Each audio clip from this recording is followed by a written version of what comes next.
The cowboy was standing in the middle of 50 people who were all holding their breath like their lives depended on it. And Denver Sinclair was starting to think he had made a catastrophic mistake. It was the 1st of September in 1881, and the autumn evening had settled over Durango, Colorado, with the kind of golden light that made even the dust motes look romantic. The saloon he owned, the Silver Spur, had been transformed over the past 3 days into something that barely resembled its usual whiskey-soaked self. Paper lanterns hung from every beam, their soft glow painting the wood-paneled walls in warm amber.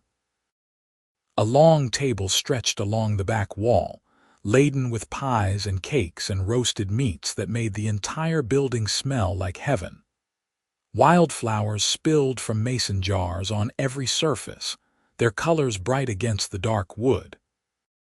Denver had personally chosen every single bloom, remembering how Olivia Kerrigan had once mentioned that she loved the way wild columbines looked against the green of summer grass. But Olivia was not here. She was supposed to have arrived an hour ago. The plan had been simple, almost foolproof.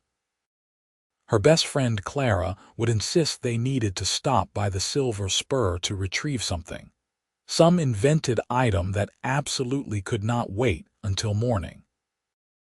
Olivia would walk through the door at precisely 7 o'clock in the evening, and 50 of her closest friends and neighbors would leap from their hiding places and shout surprise loud enough to shake the rafters. It would be perfect. Denver had spent weeks organizing every detail, bribing people with free drinks, coordinating schedules, commissioning a cake from the bakery that depicted a perfect replica of the schoolhouse, where Olivia taught reading to the town's children 3 days a week. Now it was 8 o'clock, and he was running out of creative ways to keep 50 increasingly restless people silent and hidden. Denver crouched behind the bar, his knees protesting the position. At 32 years old, he was in good shape from the physical demands of running a saloon, but an hour of remaining motionless in uncomfortable positions was testing even his patience. Around him, the citizens of Durango were scattered like fallen leaves. The Johnson family was pressed behind the piano, all 5 of them somehow folded into a space meant for 2. Old Pete, the blacksmith, had wedged himself under a table, his considerable belly making the fit tight enough that Denver worried they might need to extract him with butter. Mrs. Henderson and the ladies from the church auxiliary were crammed into the storage closet, and Denver could hear the occasional muffled sneeze from that direction, despite his repeated warnings about the dust. Thomas Wright, who ran the general store, caught Denver's eye from his position behind an overturned card table and mouthed the words, "Where is she?" with an expression of profound confusion. Denver could only shake his head, his own worry mounting with every passing minute. This was not like Olivia. In the year he had known her, she had never been late to anything. She treated punctuality like a moral virtue, arriving 5 minutes early to every engagement and gently chiding anyone who kept her waiting. It was one of the 1,000 small things he had learned about her, filed away in the part of his mind that seemed entirely dedicated to Olivia Kerrigan. Another 10 minutes crawled by. Someone in the back let out a groan that was quickly shushed. A baby started to whimper and was hastily soothed with what sounded like a peppermint stick. Denver's left foot had gone entirely numb, and he was seriously contemplating the logistics of calling the whole thing off when he heard hoofbeats outside, except they were the wrong hoofbeats. Not Olivia's distinctive bay mare, but something heavier. Denver peered over the edge of the bar just as the door burst open and Clara Whitmore stumbled inside, her face flushed with exertion, and her blonde hair falling out of its normally perfect arrangement. "She stopped to help the Hendersons," Clara gasped, loud enough that everyone in the room could hear. The collective sound of 50 people trying not to react was like a wave of suppressed energy. Their wagon broke an axle on the north road. She saw them from a distance and turned around to help. I tried to convince her to come here first, but you know how she is. Denver did know how she was. It was exactly the kind of thing Olivia would do, the reason half the town would walk through fire for her. She never passed someone in need without stopping, never turned away from trouble, never calculated the cost to herself before offering help. It was infuriating and admirable in equal measure, and it made his heart do complicated things in his chest that he had been trying very hard not to analyze too closely. "How long?" he asked, keeping his voice low. "She sent me ahead. The Henderson boys are fixing the wheel now. She should be here in 15 minutes, maybe 20. Denver nodded and stood, his knees crackling like kindling. He raised his hands and addressed the room in a stage whisper that somehow carried to every corner. "You all heard the lady. Our guest of honor is currently being heroic on the North Road, which means we need to hold position a little while longer. I know this is testing everyone's patience, and I appreciate every single one of you more than I can say. Let's give it 20 more minutes, and if she's not here by then, we'll light the lanterns and have ourselves a party anyway. She can be surprised whenever she decides to grace us with her presence." A ripple of good-natured laughter went through the crowd, carefully muted. Denver caught sight of John Morrison, the town's doctor, giving him a knowing look from behind the staircase that led to the second floor. The expression suggested that John had figured out exactly why Denver had gone to such elaborate lengths for this particular birthday, and Denver felt heat creep up the back of his neck. He had thought he was being subtle about his feelings for Olivia, but apparently he was more transparent than he realized. He had fallen for her slowly, which was not his usual pattern. Denver had a reputation as something of a charmer, quick with a joke and a smile, the kind of man who could talk his way out of trouble and into opportunity with equal ease. He had arrived in Durango 3 years ago with nothing but a poker stake and a dream, and through a combination of luck and skill, he had managed to win the silver spur in a card game from its previous owner. He had expected to run it for a year, make some money, and move on to the next town, the next adventure, the next opportunity.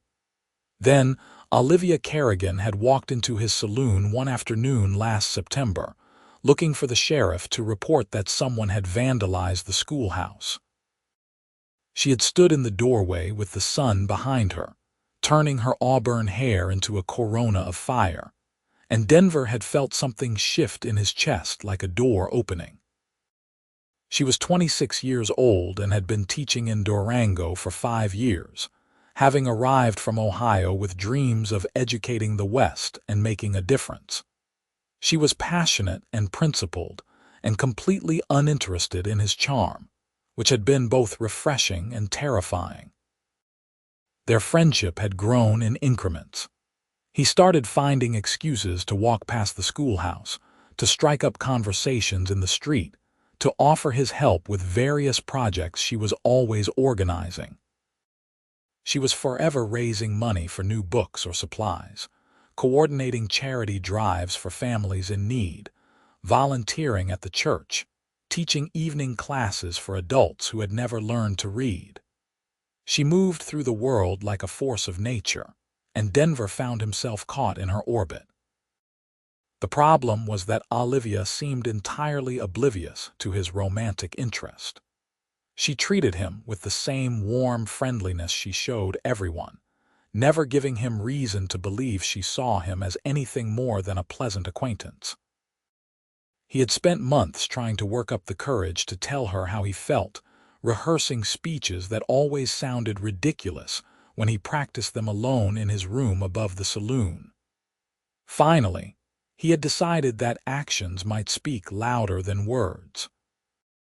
Hence the surprise party, the elaborate planning, the attention to every detail she might appreciate. Now, crouched behind his own bar with an increasingly restless crowd of conspirators, Denver was beginning to question his entire strategy. Another 15 minutes passed. Someone's stomach growled so loudly it echoed through the room. A child whispered that they needed the outhouse and was told in no uncertain terms to hold it. Denver was seriously considering whether he could sneak everyone out the back and call the whole thing off when he finally heard the sound he had been waiting for. Olivia's voice outside, thanking someone for their help. "Positions," Denver hissed, and 50 people who had been hiding for over an hour suddenly snapped to attention like soldiers.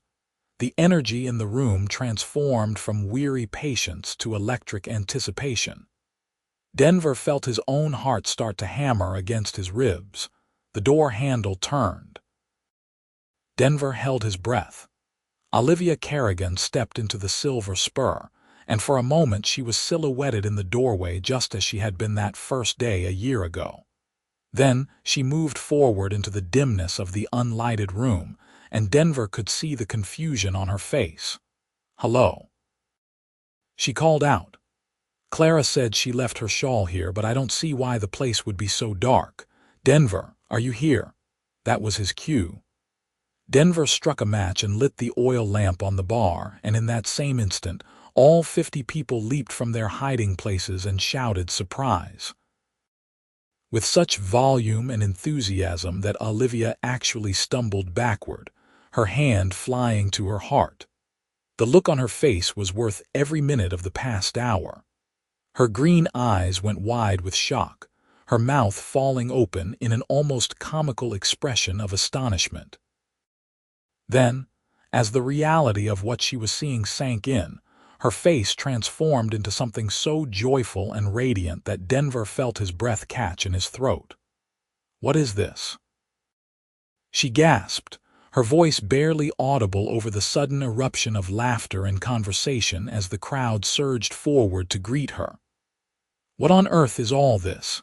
"Happy birthday," Denver said, moving around the bar to stand before her. Up close, he could see that she was covered in dust from the road, her dress smudged with dirt and what looked like axle grease. Her hair had come loose from its pins and tumbled around her shoulders in wild waves. She had never looked more beautiful. "My birthday is not until tomorrow," she protested, but she was laughing now, her eyes bright with unshed tears. "How did you all manage this? How long were you waiting?" "Long enough that Pete might need to be extracted from under that table with a crowbar," Denver said, and was rewarded with her laugh, the sound that had become his favorite music. "But you were late to your own party because you stopped to help people, which is exactly why we all love you enough to crouch behind furniture for over an hour." The party erupted around them. People pressed forward to embrace Olivia, to wish her happy birthday, to exclaim over the decorations and the food and the sheer improbability of keeping such a secret in a town the size of Durango. Clara appeared with a damp cloth to help clean the grease from Olivia's hands. Mrs. Henderson, mother of the family Olivia had stopped to help, pushed through the crowd with tears streaming down her face to thank her again for her kindness. The children from Olivia's classes mobbed her with handmade cards and gifts.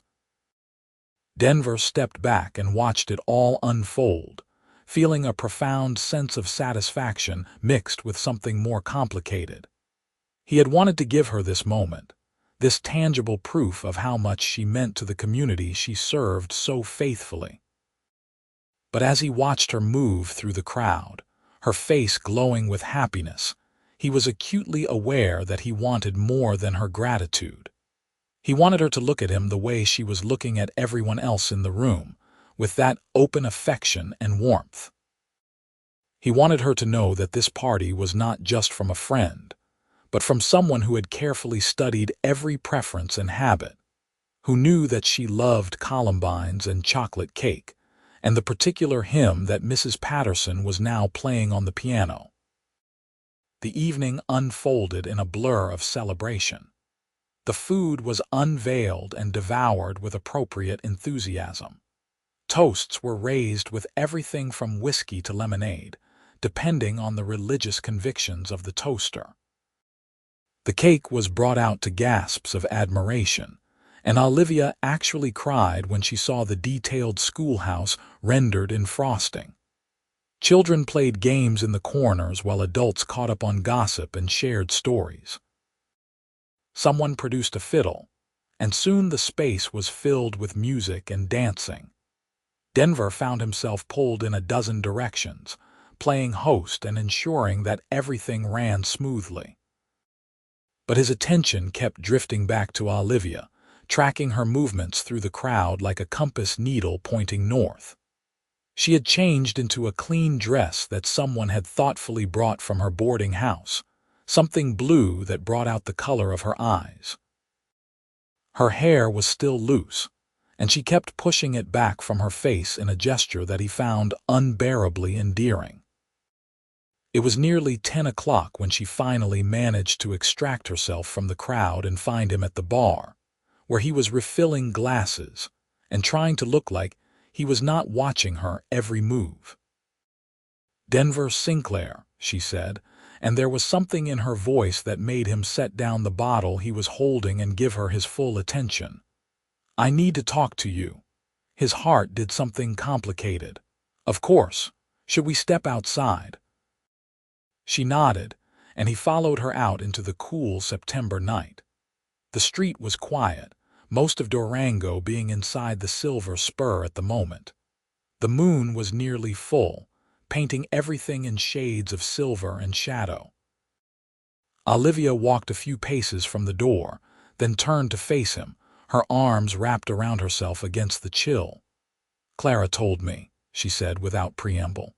"She told me that this entire party was your idea, that you spent weeks planning every detail, that you personally chose every decoration and every dish, that you threatened several people with lifetime bans from the saloon if they revealed the secret." Denver felt his face heat. "Clara talks too much. She said you did it because you care about me." Olivia's voice was soft now, almost tentative. "Is that true?" This was it, the moment he had been simultaneously dreading and craving for months. Denver could deflect, could laugh it off as the actions of a good friend, could protect his heart behind the armor of his usual charm. Or he could be honest. He chose honesty. "Yes," he said simply. "It's true. I care about you, Olivia. I have cared about you since the first day you walked into my saloon looking like an avenging angel in search of justice. I have spent the past year learning everything I can about you, memorizing your favorite things, finding excuses to be near you. I planned this party because I wanted to give you something that showed how extraordinary you are, how much you mean to this town, how much you mean to me. And I am terrified right now because I have no idea if you feel anything remotely similar, or if I have just made a complete fool of myself." Olivia was staring at him with an expression he could not quite read. For a long moment she said nothing, and Denver felt his heart sink toward his boots. Then she laughed, a sound that was half joy and half exasperation. "You have been courting me for a year," she said. "And I had no idea." "I was trying to be subtle," Denver said weakly. "You were too subtle, you absolute fool." She stepped closer, and suddenly the space between them felt charged with possibility. "I have been waiting for you to say something for months. I thought I was imagining things, that I was reading too much into your kindness. I convinced myself that you were just naturally friendly, that you treated everyone the way you treated me." Denver's brain was struggling to process what he was hearing. "You have feelings for me." "Yes, Denver, I have feelings for you. Rather intense feelings that I have been trying very hard to suppress because I thought they were entirely one-sided." Her eyes were bright in the moonlight, her face tilted up toward his. "I am not usually good at reading romantic interest. I am much better with books than with people. But I wished you were interested. I hoped you might be. And now you are telling me that you have been courting me this entire time, and I have been completely oblivious. So I have not been making a fool of myself. Oh, you absolutely have been making a fool of yourself, she said, but she was smiling now, that radiant smile that made his heart do acrobatics. But it is extremely endearing, and the party was the most thoughtful, wonderful thing anyone has ever done for me. Every detail was perfect, Denver. The flowers, the food, the cake. You paid attention to things I barely remember mentioning. That means more to me than I know how to express. Denver found himself smiling so hard his face hurt. Does this mean I can stop being subtle? Please stop being subtle. I would very much like you to be completely obvious from now on. In that case, Denver said, and took a step closer, I should tell you that you are the most remarkable woman I have ever met, that I think about you constantly, that I have been falling in love with you so gradually and completely that I barely noticed it was happening until I was already gone, and that I would very much like to court you properly, if you would allow it. Olivia reached up and touched his face, her fingers cool against his cheek. I would allow it, she said softly. I would very much allow it. Denver thought about kissing her right there in the street, but the sound of laughter from inside the saloon reminded him that they had a party full of people waiting for them. So instead, he caught her hand and brought it to his lips, pressing a kiss to her knuckles that was a promise of things to come.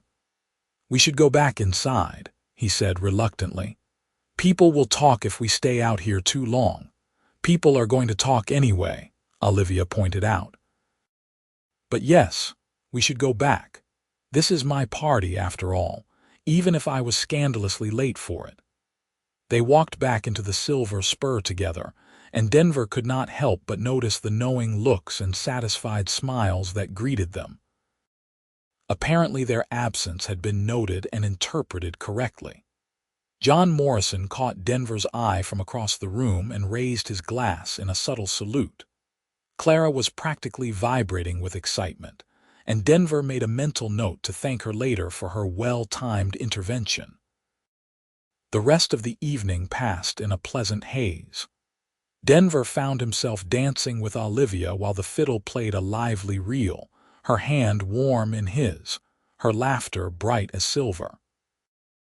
They talked in stolen moments between hosting duties, conversations that felt deeper and more significant now that the truth was out in the open. He learned that she had noticed him too, that first day, that she had found reasons to walk past the saloon more often than was strictly necessary. She confessed that she had been hurt, thinking he saw her only as a friend, that she had nearly given up hope. I am not good at this, she told him as they stood together near midnight, watching the last of the guests prepare to leave. Courtship and romance. I always feel like I am fumbling in the dark, missing obvious signals. I focus so much on my work, on the children and the school and all the projects I am involved with, that I forget to pay attention to my own life. Then we will figure it out together, Denver said. I am not exactly an expert either. I am very good at charming people and very bad at being sincere. You make me want to be sincere, which is terrifying and wonderful at the same time. She leaned her head on his shoulder, a gesture that felt monumental in its intimacy. Thank you for this night, Denver, for all of it. I will remember this birthday for the rest of my life. Good, he said, and meant it with every fiber of his being. The following months unfolded like a story Denver had not dared to imagine for himself. He courted Olivia with a single-minded determination that surprised even him. Sunday walks became a sacred ritual, the two of them exploring the countryside around Durango while talking about everything and nothing. He attended church for the first time in years just to sit beside her in the pews, earning approving nods from the congregation. She came to the saloon in the early evenings before the rowdier clientele arrived, helping him with bookkeeping while they discussed their days. Denver discovered that falling in love with someone who already knew you, who had already decided to love you back, was entirely different from the uncertain dance of new attraction. There was a security in it, a foundation of friendship that made everything else easier. They had their first argument in October, a heated discussion about whether Denver should ban gambling from the saloon entirely. Olivia felt it encouraged vice. Denver argued it was part of the business and he regulated it carefully. They had been stubborn and passionate and ultimately reached a compromise, and Denver had realized with wonder that fighting with Olivia, and then making up, was somehow more intimate than agreeing on everything. He learned the landscape of her mind, the way she thought about the world. She was principled to a fault, driven by a fierce sense of justice and compassion. She could not pass a person in need without helping, could not see an injustice without speaking out. It got her into trouble sometimes. In November, she publicly challenged the mayor about the conditions in the housing provided for the railroad workers, and Denver had to smooth ruffled feathers to prevent her from making powerful enemies.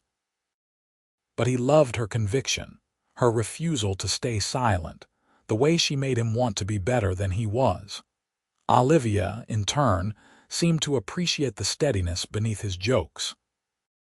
She told him once that she had initially assumed he was all charm and no substance, that she had been prepared to dismiss him as a pleasant but shallow acquaintance. Instead, she had discovered that his humor was often a shield for genuine depth of feeling, that he thought carefully about the people in his life and went out of his way to help them quietly, without seeking recognition. She pointed out acts of kindness he had performed that he barely remembered, ways he had supported struggling families or given second chances to people who needed them. "You hide your goodness," she told him one December evening as they sat by the fire in his private quarters above the saloon. "You make it look like carelessness or luck, but I see you, Denver.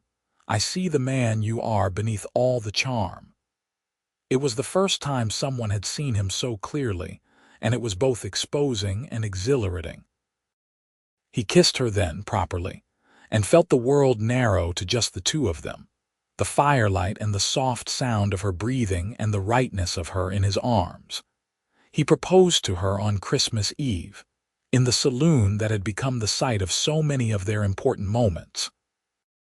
He had transformed the space again, filling it with candles and greenery, creating something magical out of rough wood and whiskey-soaked history. They were alone for once. The saloon closed for the holiday, and Denver had never been more nervous in his life. "Olivia Kerrigan," he said, taking her hand in his. "I have spent my entire adult life wandering from place to place, never putting down roots, never letting myself want permanence. Then you walked into my saloon and changed everything. You made me want to stay. You made me want to build something lasting. You made me believe I could be the kind of man who deserves someone like you. I love you more than I knew it was possible to love another person. Will you marry me?" She said yes before he even finished asking, tears streaming down her face, her smile bright enough to rival the candles.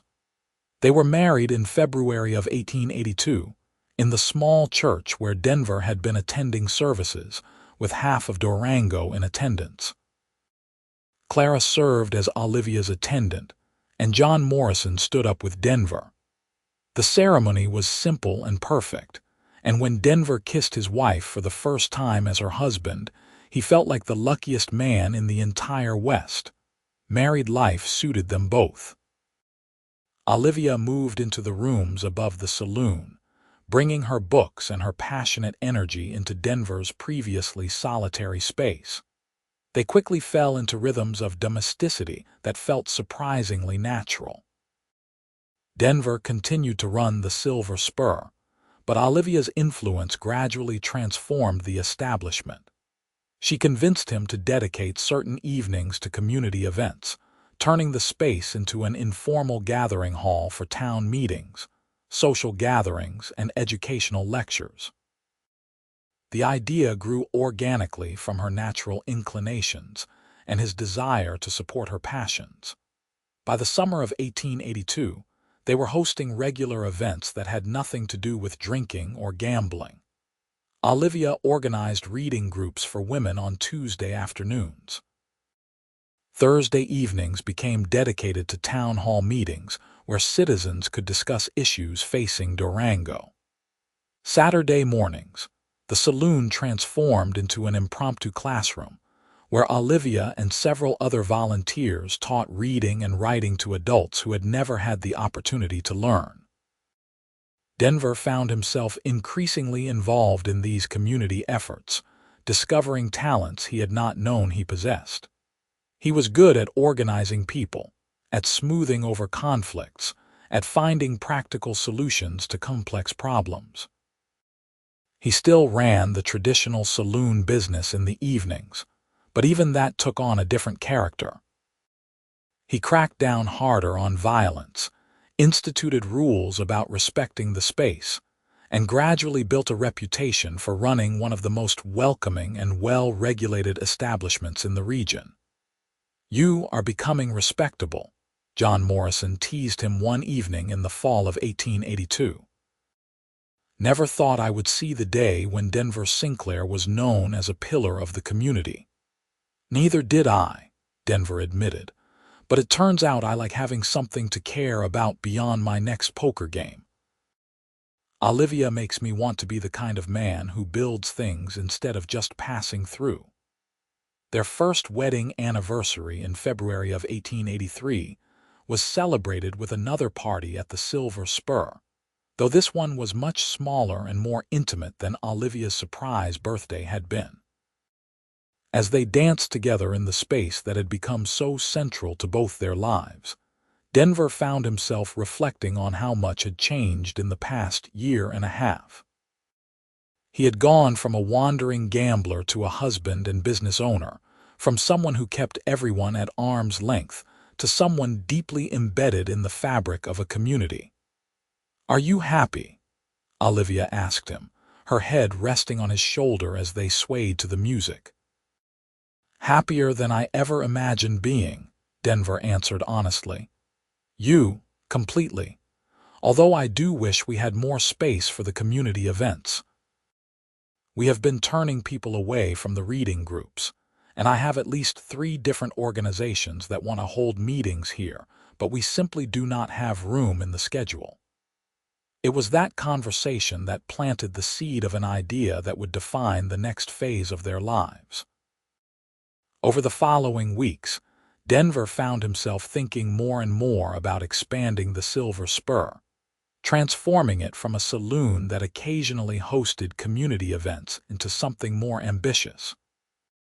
He discussed the idea with Olivia over many late-night conversations, sketching plans on scraps of paper, imagining possibilities. What if they built a proper community hall? A space large enough to host significant gatherings, with separate rooms for different activities, a real stage for performances, a kitchen for preparing meals for town events.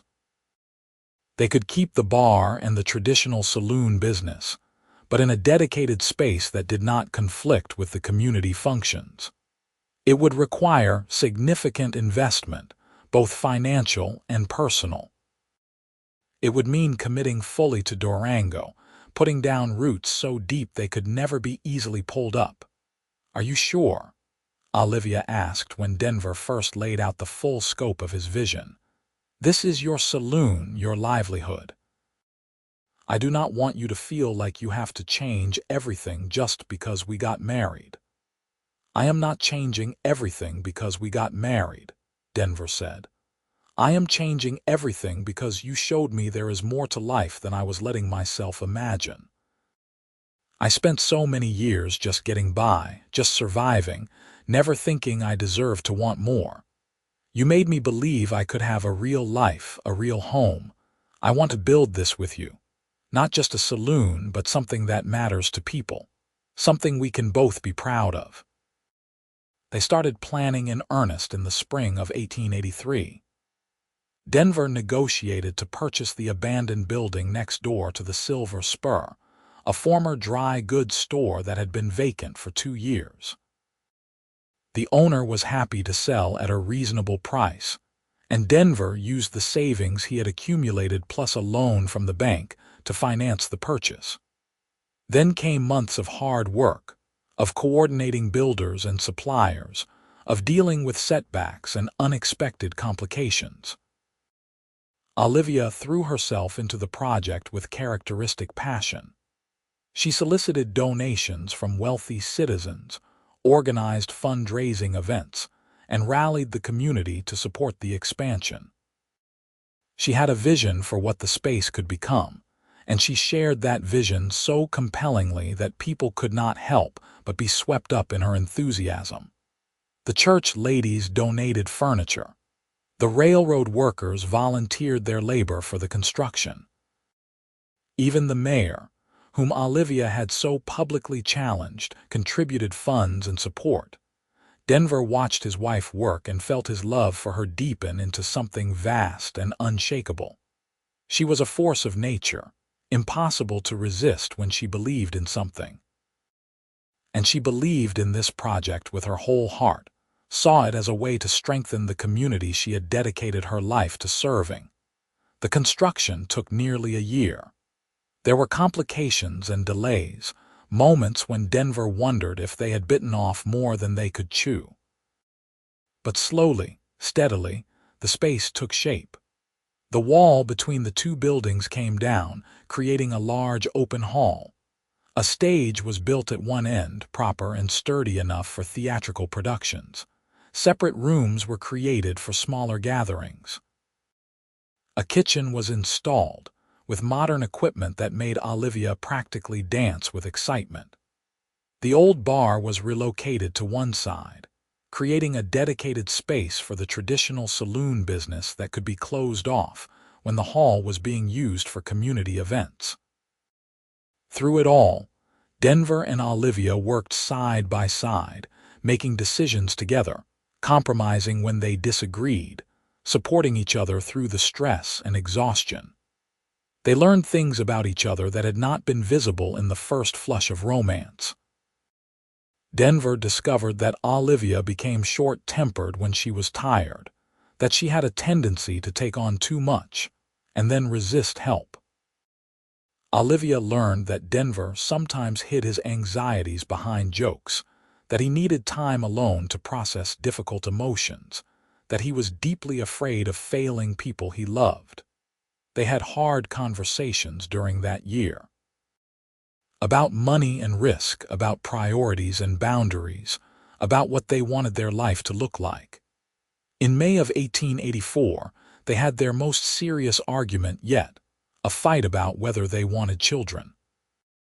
Olivia had always assumed she would be a mother someday, had imagined a house full of children to love. But as the community hall project consumed more and more of their time and energy, she found herself questioning that assumption.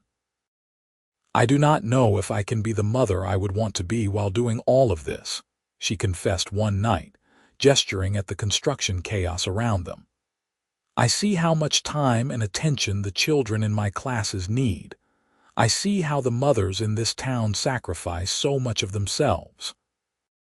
And I love what we are building here, Denver. I love this work. I do not want to give it up." Denver had been quiet for a long time, processing her words.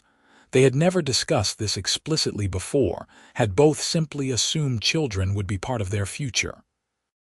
Now he found himself examining his own expectations, trying to figure out what he actually wanted versus what he thought he was supposed to want.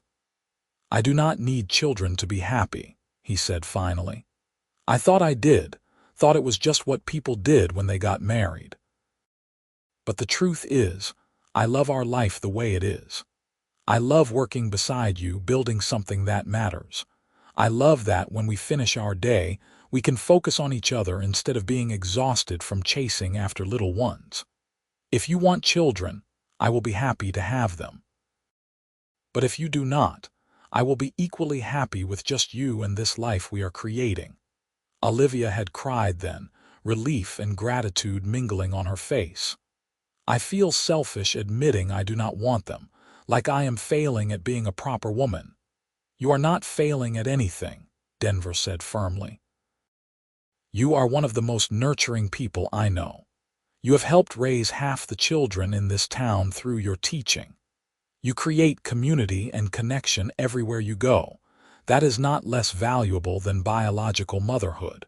That is just a different kind of legacy." It was a turning point in their marriage, that conversation. The decision to remain childless was not made lightly, but once they made it, a weight lifted from both of them. They could pour themselves fully into the community hall, into their partnership, into building something that would serve Durango for generations. It was a choice that felt right for them, regardless of what convention dictated. The community hall, which they officially named the Silver Hall, opened in June of 1884. The grand opening was planned for a Saturday evening, and Denver spent weeks preparing for it with the same meticulous attention he had brought to Olivia's surprise party 3 years earlier. This time, though, everything went according to schedule. There were no surprise delays, no missing guests of honor, just a steady stream of citizens arriving to see what had been built. Denver stood near the entrance as people filed in, watching their faces as they took in the transformation. The space was beautiful, if he did say so himself. The wooden floors gleamed with fresh polish. The stage was decorated with bunting and flowers. The separate rooms were set up to showcase different potential uses, one as a library, one as a meeting space, one as a classroom. Tables were laid out with food and drink, and a small band was setting up on the stage to provide music later in the evening. But Denver kept glancing toward the door, waiting for one particular person. Olivia had left early that morning to handle some last-minute details, and he had barely seen her all day. Now, as the sun began to set and the hall filled with people, he felt a familiar flutter of anxiety. Where was she? Then she appeared in the doorway, and Denver felt his breath catch just as it had that very first time. She was wearing a new dress, something green that she must have commissioned specially for the occasion. Her hair was styled elegantly, though he knew within an hour it would start to escape its pins the way it always did. She was scanning the crowd, her eyes searching, and when they landed on him, her face transformed into that radiant smile that never failed to make his heart stutter. Denver crossed the hall to meet her, taking her hand in his. "You look beautiful," he said, though the words felt inadequate. "You look proud," she replied, squeezing his fingers. "As you should be. Look at what we built, Denver." He turned to look at the space with her, seeing it through her eyes. The hall was packed with people now, citizens of Durango mingling and exploring, their voices rising in excited conversation. Children were running between the tables, their laughter echoing off the high ceiling. The mayor was talking animatedly with John Morrison near the stage. Mrs. Henderson and the church ladies were examining the kitchen with approving nods. Clara was helping to coordinate the food service, looking supremely satisfied with herself. "We did do well, did we not?" Denver said, allowing himself a moment of pride. "We did remarkably well," Olivia agreed. Then she turned to face him fully, taking both his hands in hers. "Denver, I need to say something before this evening really begins, before we get caught up in hosting and greeting people. I need you to know how much this means to me, what you have given me by building this with me. 3 years ago, you threw me a surprise party that showed me you had been paying attention to all the small things I loved. Tonight, We are opening a hall that represents something so much bigger, years of partnership and shared vision and mutual support. You have given me the space to pursue my passions without apology. You have made me feel like my work matters. You have built a life with me that is exactly what I needed, even though I did not know how to ask for it. I love you more now than I did on our wedding day, and I did not think that was possible. Denver felt emotion swell in his chest, making it difficult to speak. You make me better than I am, he managed. You made me want to stay in one place, to care about something beyond myself. Everything good in my life started the day you walked into my saloon. I will never stop being grateful that you gave a wandering gambler a chance. She kissed him then, soft and sweet, and Denver heard a few good-natured whistles from the crowd around them. When they pulled apart, Olivia was blushing but laughing, and Denver felt happy in a way that went bone deep. The grand opening celebration lasted well into the night. There were speeches, including one from the mayor praising Denver and Olivia's vision and generosity. There was dancing, the new space perfect for accommodating far more couples than the old saloon ever could. There was music and laughter and a pervasive sense of joy. People kept approaching Denver and Olivia to congratulate them, to thank them, to share their excitement about what the Silver Hall would mean for Durango.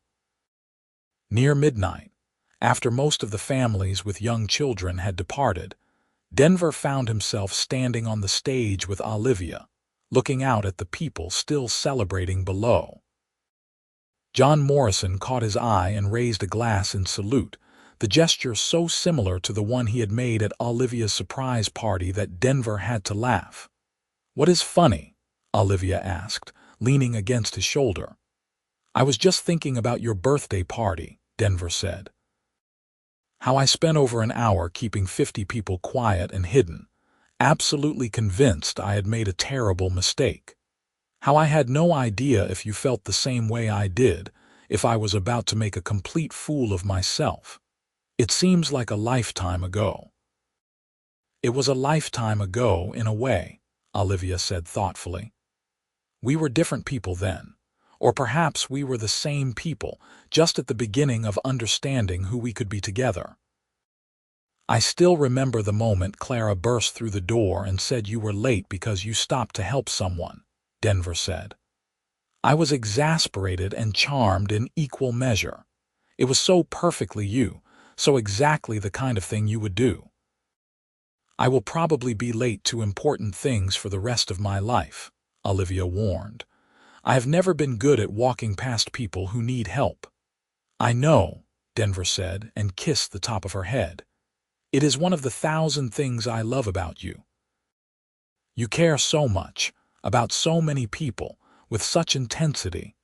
You make the world better just by being in it." They stayed there on the stage for a while longer, watching their friends and neighbors celebrate in the space they had created together. Denver thought about all the events that would unfold in this hall over the years to come. The meetings and the classes, the weddings and the festivals, the gatherings large and small that would strengthen the bonds of community in Durango. This was their legacy, his and Olivia's. Not children, but something equally meaningful, equally lasting. As if reading his thoughts, Olivia said quietly, "Do you ever regret it?" The decision not to have children. Denver considered the question seriously, taking his time. "No," he said finally. "I do not regret it. I love our life, Olivia. I love that we can focus our energy on projects like this, on each other, on the community. I love that when we finish a long day, we can sit by the fire and talk, just the two of us. I love that we have the freedom to take risks, to try new things, without worrying about how it will affect little ones who depend on us. This is the life I want. This is enough. You are enough. You are enough for me too," she said softly. "More than enough. You are everything." The celebration finally wound down around 2 in the morning. Denver and Olivia helped Clara and a few others clean up. though they left the bulk of the work for the next day. Then they climbed the stairs to their quarters above the hall, both exhausted but satisfied. In the privacy of their room, as they prepared for bed, Denver found himself reflecting on the journey that had brought them to this moment. 3 years ago, he had been a man with no roots, no real connections, drifting through life without purpose. Now he had a wife he adored, a business that served the community, a life full of meaning and connection. It was more than he had ever dreamed of having, more than he had thought himself capable of building. "Thank you for being late to your surprise party," he said suddenly, and Olivia looked up from where she was brushing out her hair, confusion and amusement mingling on her face. "What an odd thing to thank me for," she said. "I am serious," Denver insisted. "If you had been on time, if you had just walked through the door at 7 o'clock as planned, I would not have had that hour to realize how much I cared about you. I would not have had that moment of absolute panic when Clara explained why you were late. That instant when I thought about how perfectly it suited you to stop and help someone even at inconvenience to yourself. That hour of waiting, of worrying, of keeping 50 increasingly restless people hidden and quiet, that was when I truly understood I was in love with you. So thank you for being late. Thank you for being exactly who you are." Olivia set down her brush and crossed the room to him, taking his face in her hands. "You are a ridiculous man, Denver Sinclair, sentimental and sweet and absolutely ridiculous. And you love me anyway," he said, grinning. "I love you because of it, not in spite of it," she corrected. Then she kissed him, and for a while there were no more words, just the two of them and the comfortable intimacy of 3 years together. The years that followed were good ones, though not without their challenges. Durango continued to grow and change as Colorado matured from a wild frontier into something more settled. The railroad brought more people and more opportunities, but also new problems and complications. Denver and Olivia navigated these changes together, their partnership deepening with each passing season. The Silver Hall became exactly what they had hoped it would be, a center of community life in Durango. Olivia continued to teach, but increasingly focused her energy on adult education and community organizing, using the hall as a base for her various projects. Denver discovered he had a talent for event planning and management, skills that served him well as the hall's reputation spread. They began to host regional events, drawing people from surrounding towns and territories.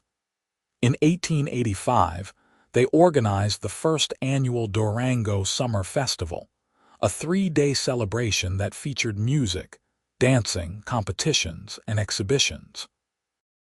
It was a massive undertaking that required months of planning, but it was also a tremendous success.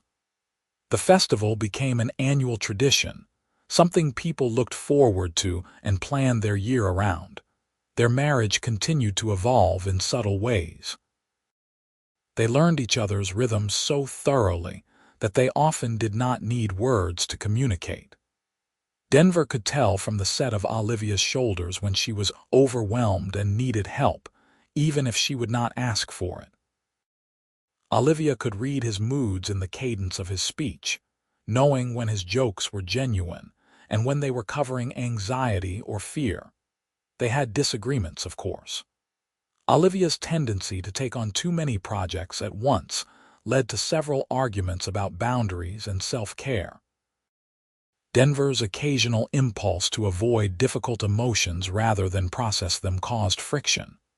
But they had learned how to fight productively, how to come back together after disagreement, how to forgive and move forward. In the winter of 1886, Denver fell seriously ill with pneumonia.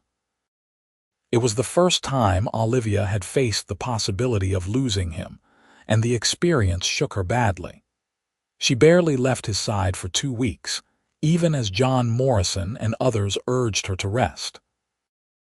Denver, in his fevered state, was barely aware of her vigil, but when he finally emerged from the worst of it, he found her asleep in a chair beside his bed, her hand clutching his, dark circles under her eyes. "How long have you been here?" he rasped, his throat raw. She jerked awake, tears immediately springing to her eyes when she saw he was conscious and lucid. 2 weeks. You were so sick, Denver, I thought I might lose you." He squeezed her hand weakly. "Takes more than pneumonia to get rid of me. I am too stubborn to die when I have so much to live for." She laughed and cried at the same time, and Denver realized that this was part of love too. Not just the joy and the romance, but the fear and the worry, the vulnerability that came from caring so deeply about another person. They had built something precious, he and Olivia, and the thought of it being torn apart by something as random as illness was terrifying. He recovered slowly, Olivia fussing over him in a way that was both irritating and deeply touching. Clara and John and others stepped in to help manage the Silver Hall during his convalescence, and Denver was reminded of how much community they had built, how many people cared about them and their work.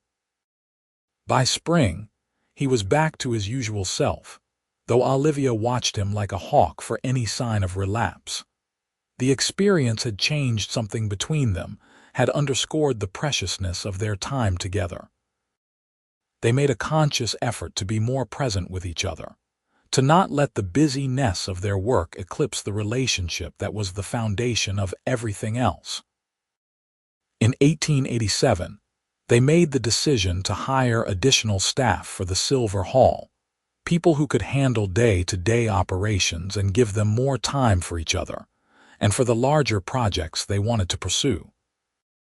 It was a sign of the Hall's success that they could afford to do so, and also a recognition that they needed to guard their own well-being if they wanted to sustain the work long-term. The decision proved wise. With more support, Denver and Olivia found they could breathe again, could take time for the simple pleasures that had gotten lost in the rush of building and organizing. They started taking regular trips into the mountains, just the two of them, camping beneath the stars and remembering why they loved Colorado and each other. They spent more evenings at home, reading together by the fire or simply talking, reconnecting with the intimacy that could sometimes get lost in the demands of daily life. On Olivia's 32nd birthday, in September of 1887, Denver threw her another surprise party at the Silver Hall. This one was smaller and more intimate than the first. Just their closest friends gathered for an evening of food and music and laughter. When Olivia walked through the door, Denver was struck by the symmetry of the moment, how much had changed, and yet how much remained the same. She was 6 years older now, with fine lines beginning to appear at the corners of her eyes. Her hair had a few strands of silver threaded through the auburn. She moved with confidence born of experience, no longer the uncertain young teacher but a woman who knew her own mind and her own worth. And when she saw the gathering waiting for her, her face lit up with the same radiant joy it had that first time, the expression that had made Denver fall in love with her. "You did it again," she said, laughing as she crossed the room to him. "How did you keep this a secret?" "Very carefully," Denver said, pulling her into his arms. "And everyone was on time this year, so I did not have to keep anyone hidden for over an hour." "I am very sorry about that," Olivia said, though her eyes were dancing with amusement. "Though it did work out well in the end." "It worked out perfectly," Denver agreed. Later that evening, after the cake had been served and the gifts opened and the dancing begun, Clara cornered Denver near the refreshment table with a satisfied expression on her face. "You know," she said, "I've taken credit for your entire relationship since the beginning. If I had not pushed Olivia to go to the Silver Spur that first night, you two would never have figured out you were in love." "That is absolutely true," Denver agreed amiably. We owe you an enormous debt." "I am glad you recognize it," Clara said, "because I expect free drinks for life." Denver laughed and promised to consider it, though they both knew he would never actually follow through. It was an old joke between them, comfortable and familiar. As the party wound down and guests began to depart, Denver and Olivia stood together in the hall that bore their shared name, looking around at the space they had built together. The stage where they had first confessed their feelings for each other. The tables where they had planned and argued and dreamed.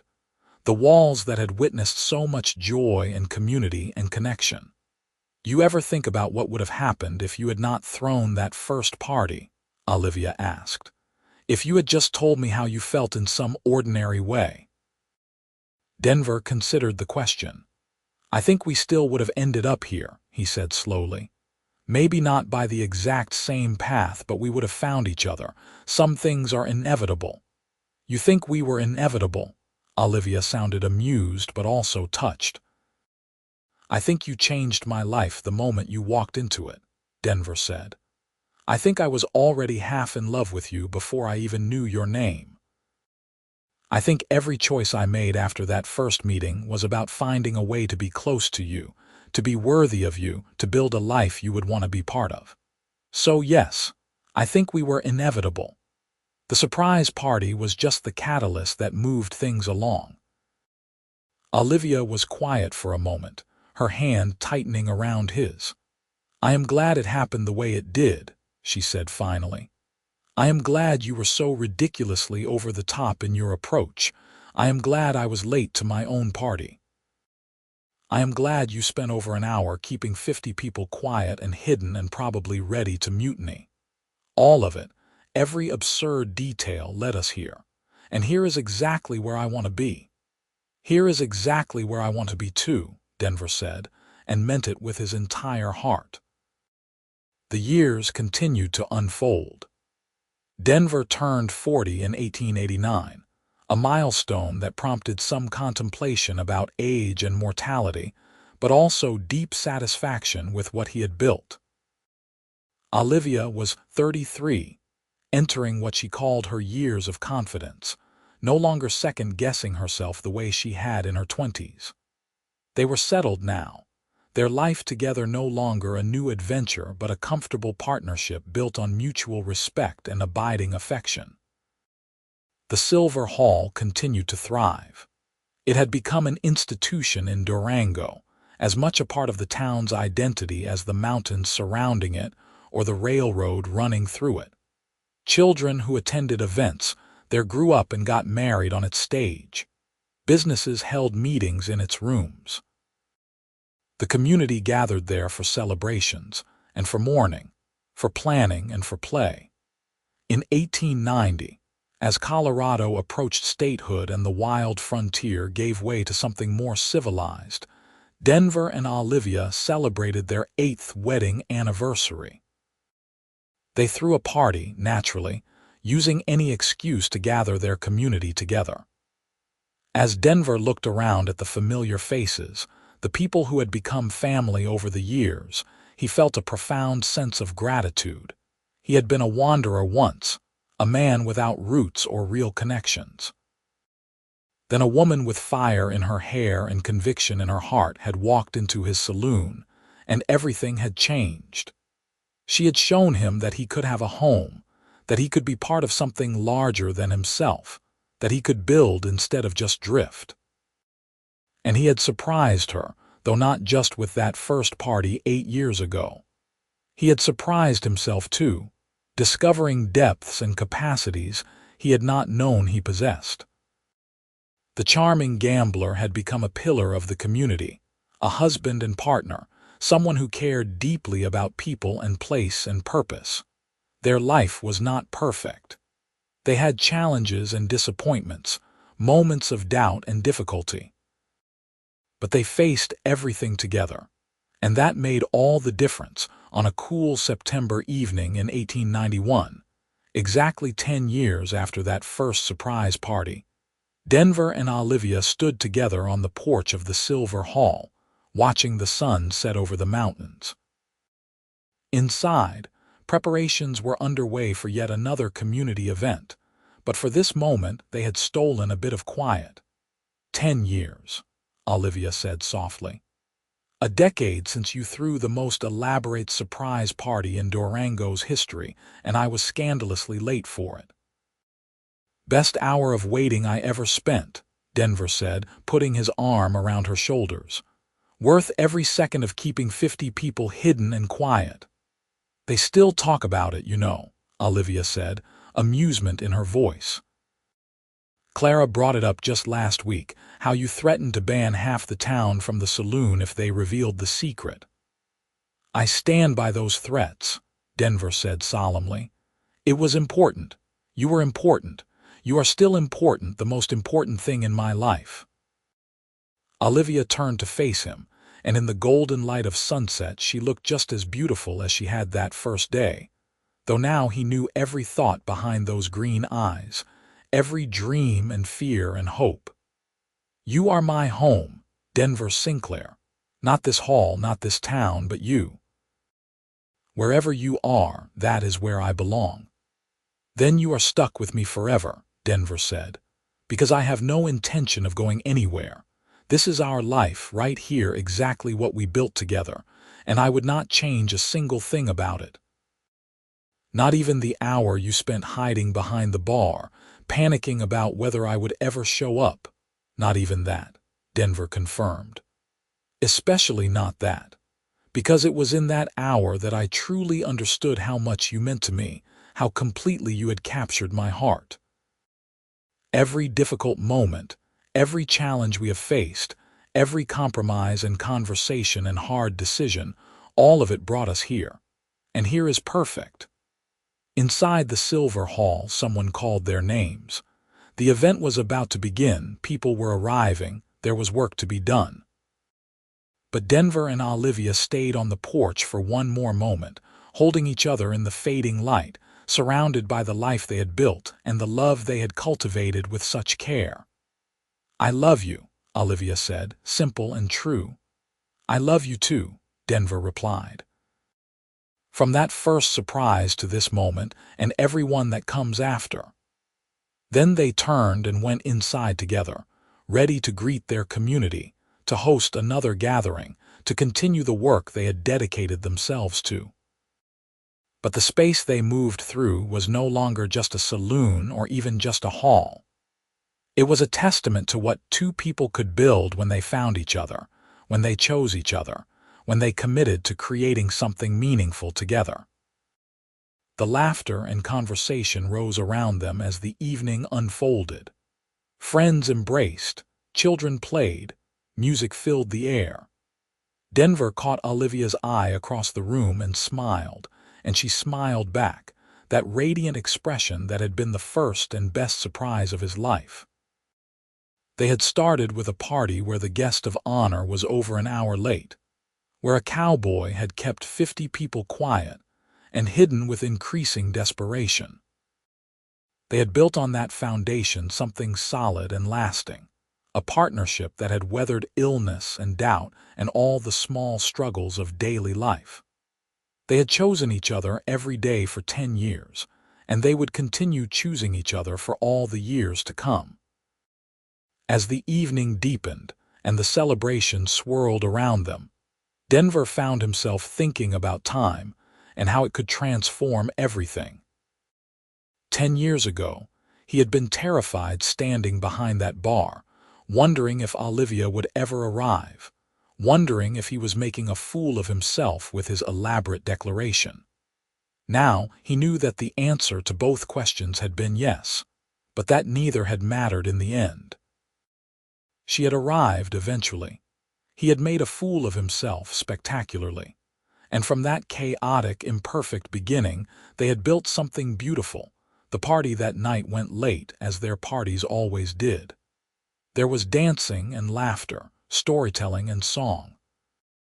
Denver moved through the crowd, making sure everyone was comfortable, that the food and drink kept flowing, that the celebration maintained its joyful momentum.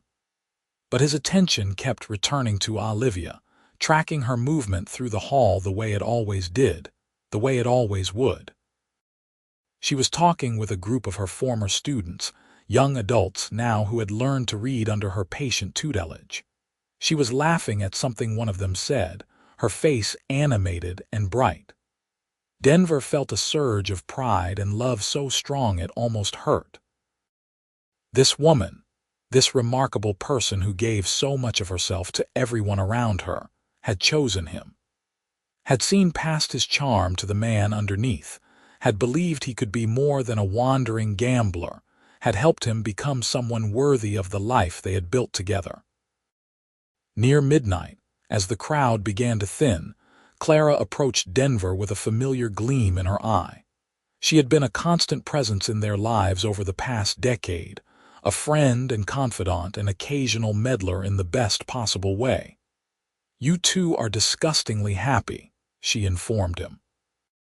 "It is almost offensive how well you work together." "I will try to be more miserable in the future," Denver promised solemnly. "Would not want to offend anyone with my contentment." "Do not you dare," Clara said, poking him in the chest. "You are allowed to be happy. You have earned it." "Both of you have earned it." Denver caught her hand and squeezed it gently. "Thank you, Clara, for everything, but especially for telling Olivia the truth that first night, for giving me the push I needed to be honest about my feelings." "Someone had to do it," Clara said, but her eyes were soft. "You two were dancing around each other like idiots. I just helped move things along." "Well, we are grateful, eternally grateful." Clara hugged him then, quick and fierce, before moving off to help with the cleanup. Denver watched her go, thinking about community and friendship and all the people who had supported them over the years. John Morrison, who had been a steady presence through Denver's illness and countless other challenges. The church ladies who had donated furniture and time to help establish the Silver Hall. The families who had rallied to support Olivia's educational programs. The entire town of Durango, really, which had embraced their vision and made it their own. This was what they had built, not just a physical space but a web of connection and care. It was a legacy more valuable than children, more lasting than wealth. It was what happened when people committed to each other and to their community, when they showed up day after day to do the small, unglamorous work of building something meaningful. Olivia found him standing there, lost in thought, and slipped her hand into his. "What are you thinking about?" she asked. "Everything," Denver said. "How we got here, what it all means, how lucky I am." "We are both lucky," Olivia corrected. "I could have married any number of boring, respectable men. Instead, I married a former gambler who throws elaborate parties and makes me laugh every single day." "Former gambler, current community pillar," Denver said with mock dignity. "I have reformed my ways." "You have reformed nothing," Olivia said, laughing. "You are still a charmer and a risk-taker, you just channel it into different pursuits now. You have not changed who you are, Denver. You have just found better ways to express it." It was a generous interpretation, and probably more accurate than Denver's own self-assessment. He had not become a different person when he fell in love with Olivia. He had just become more himself, more fully realized, as if she had given him permission to care about things deeply without hiding behind humor and deflection. The cleanup after the party took another hour, but Denver did not mind. He worked alongside Olivia and their small staff, putting the hall back in order, already thinking about the next event on the calendar. There was always something happening here, always some gathering or meeting or celebration to plan for. It was exhausting sometimes, but it was also deeply satisfying. They were providing something valuable, creating space for community in a world that sometimes felt increasingly fragmented. Finally, near 2 in the morning, they climbed the stairs to their quarters above the hall. The space had evolved over the years, accumulating books and mementos and all the small touches that turned a room into a home. Olivia's collection of pressed flowers lined one wall. Denver's poker chips from his gambling days sat in a jar on the mantel, a reminder of where he had come from. Photographs of friends and special events were scattered throughout, visual testimony to the life they had built. As they prepared for bed, moving through the familiar routine with the comfortable ease of long practice, Denver found himself thinking about the future. They were both still young, relatively speaking, with years ahead of them. What would those years bring? More of the same, he hoped. More events at the Silver Hall, more quiet evenings together, more laughter and work and shared purpose. The details would change, but the foundation would remain solid. Denver. Olivia's voice pulled him from his reverie. She was already in bed, looking at him with curiosity. "Where did you go just now?" "Just thinking about the future," he admitted, climbing in beside her. "About all the years we still have ahead of us. Planning to get tired of me eventually," she teased. "Never," Denver said, pulling her close. "I am planning to love you more with every passing year, which I did not think was possible but keeps happening anyway." "You are such a romantic," Olivia murmured, settling against his chest. "Who would have thought the charming gambler had such a soft heart?" "Only for you," Denver said, and it was true. He had built walls around himself for so many years, protecting his heart from the vulnerability of caring too much.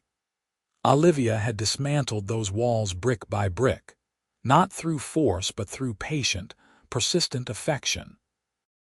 She had shown him it was safe to love deeply, to commit fully, to build a life that mattered. They lay together in the darkness, listening to the sounds of Durango settling in for the night.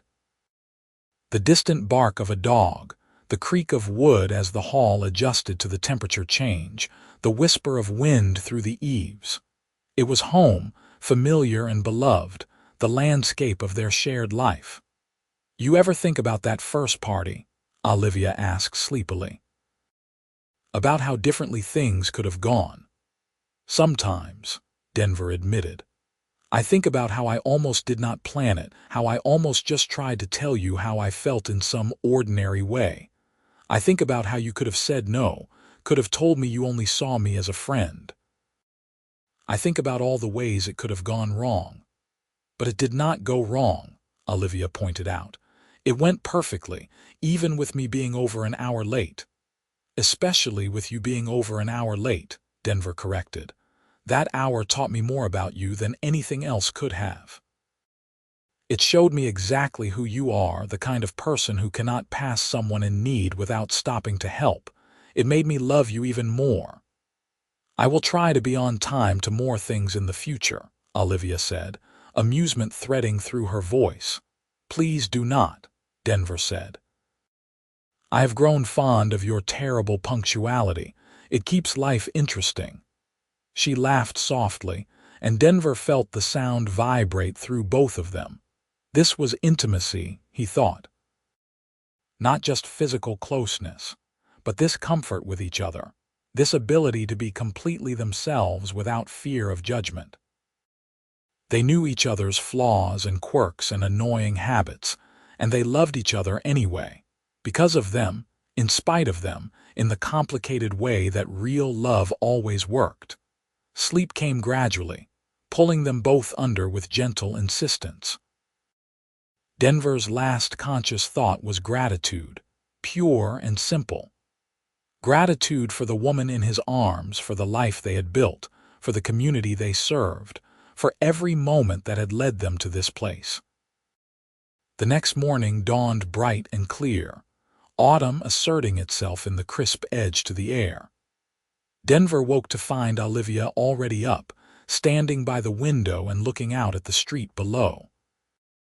She was wearing her nightgown still, her hair loose down her back, and the morning sun turned her into a figure of light and shadow.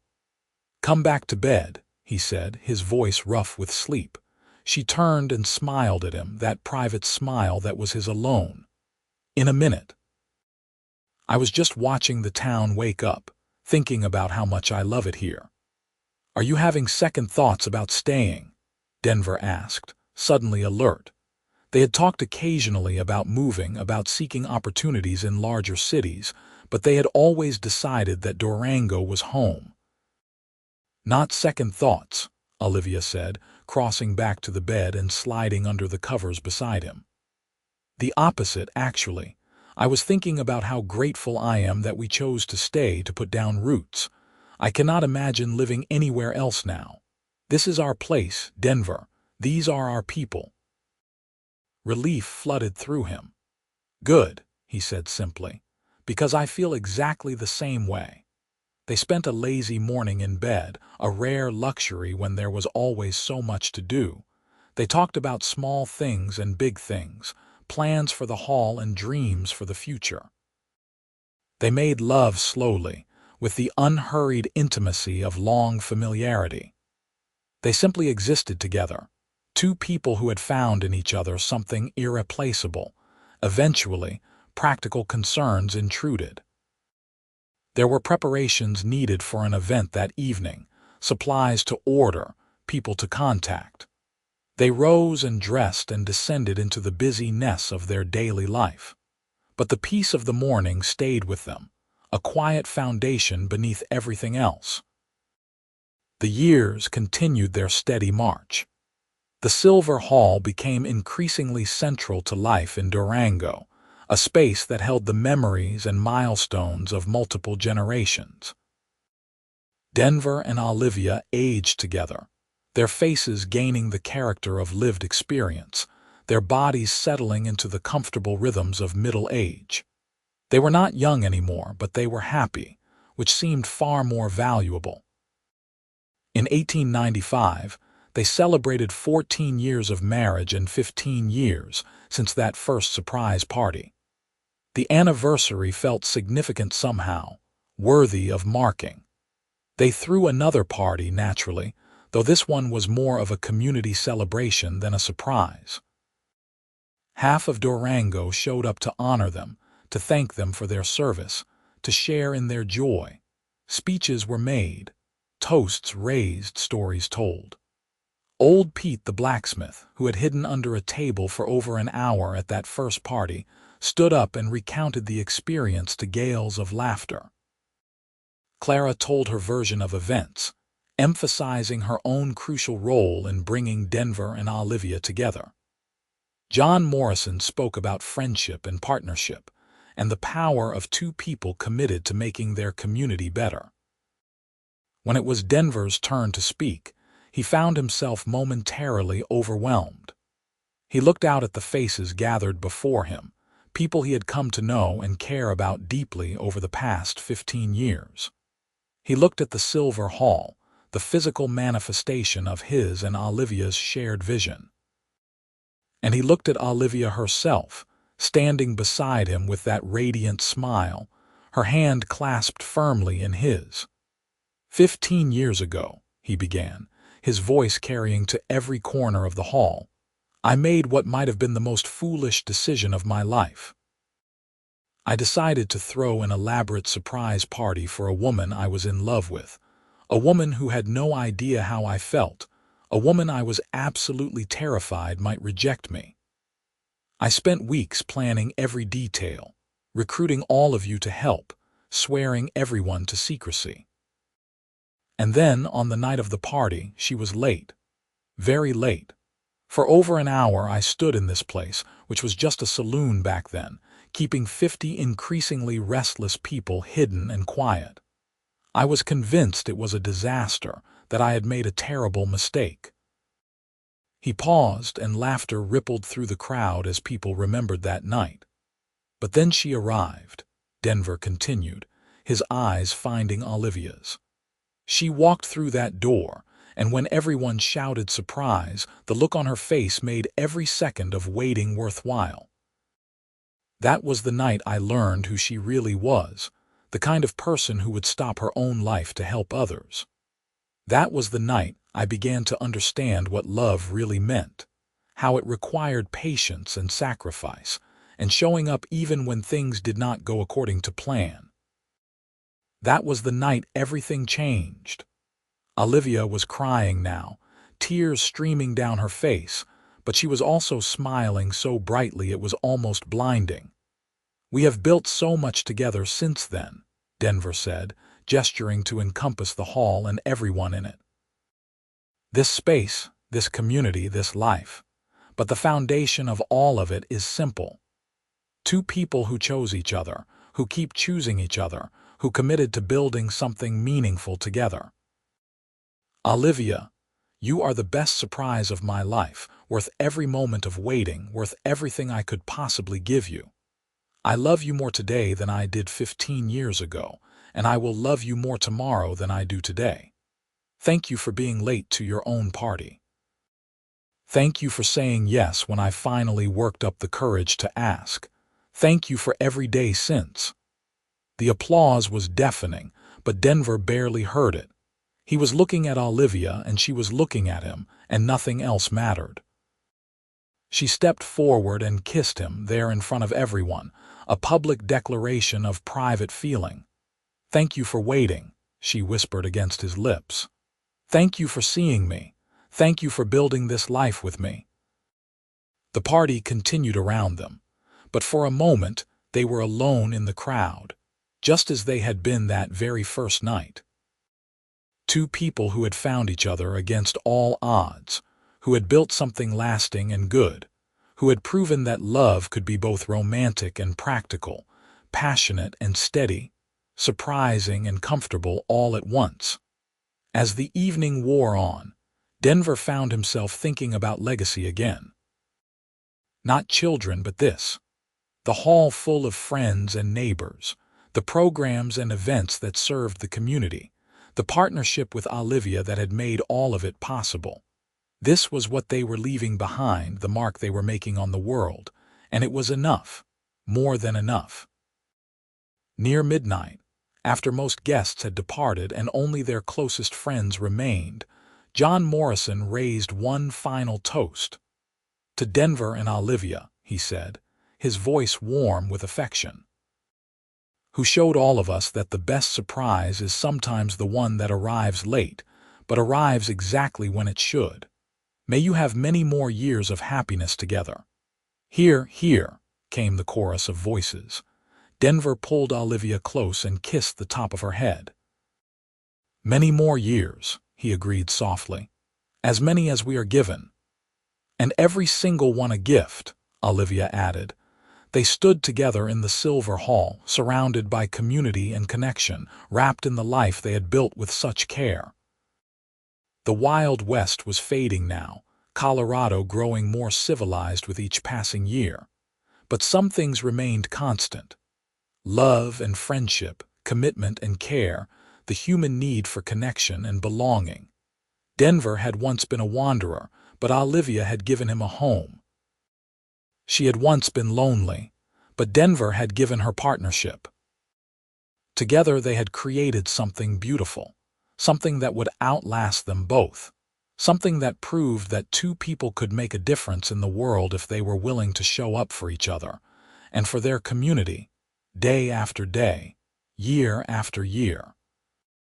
The party finally ended in the early hours of the morning.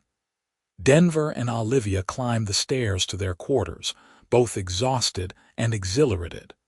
Tomorrow would bring new challenges and opportunities, new events to plan and problems to solve.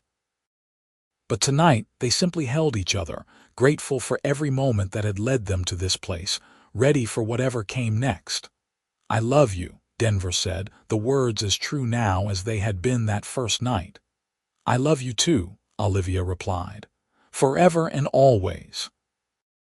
And in the quiet of their home above the hall that bore their shared name, they slept peacefully.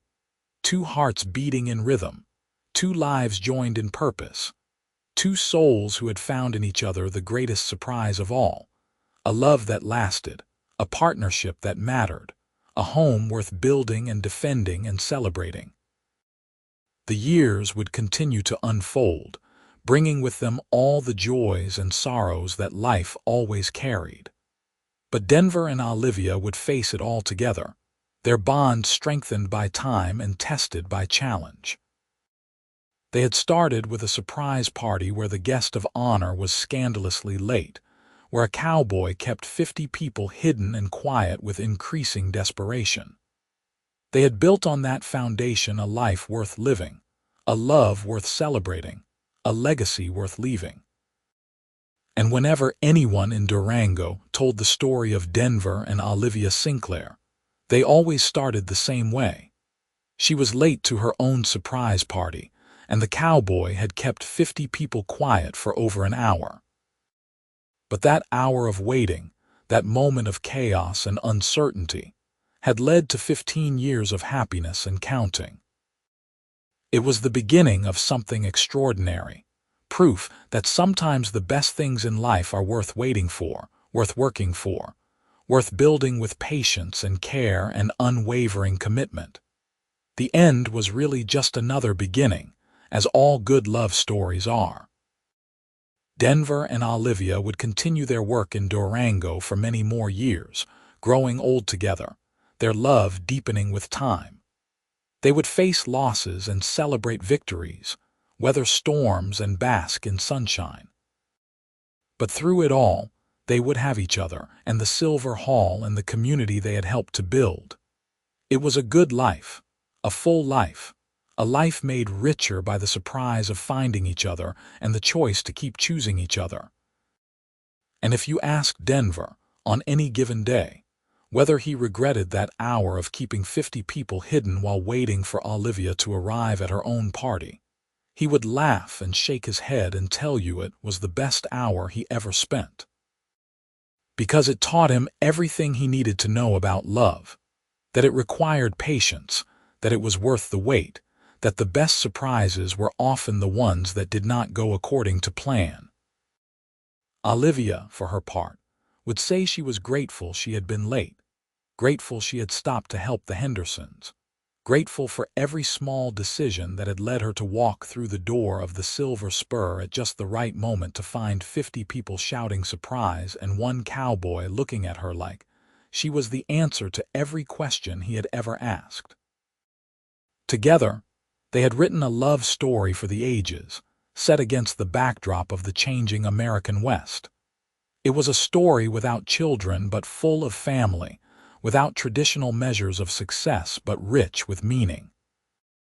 It was proof that there were many ways to build a life worth living, many definitions of legacy, many paths to happiness. And it all started with a surprise party, a late arrival, and a cowboy who knew that some things, some people, were worth waiting for. No matter how long it took, no matter how many people you had to keep quiet, no matter how uncertain the outcome, love was always worth the risk, always worth the effort, always worth the leap of faith required to say, out loud and unambiguously, I choose you, now and forever, in this wild and precious life we are building together. That was the true surprise, the one neither Denver nor Olivia had seen coming when they first met in a dusty Colorado saloon so many years ago.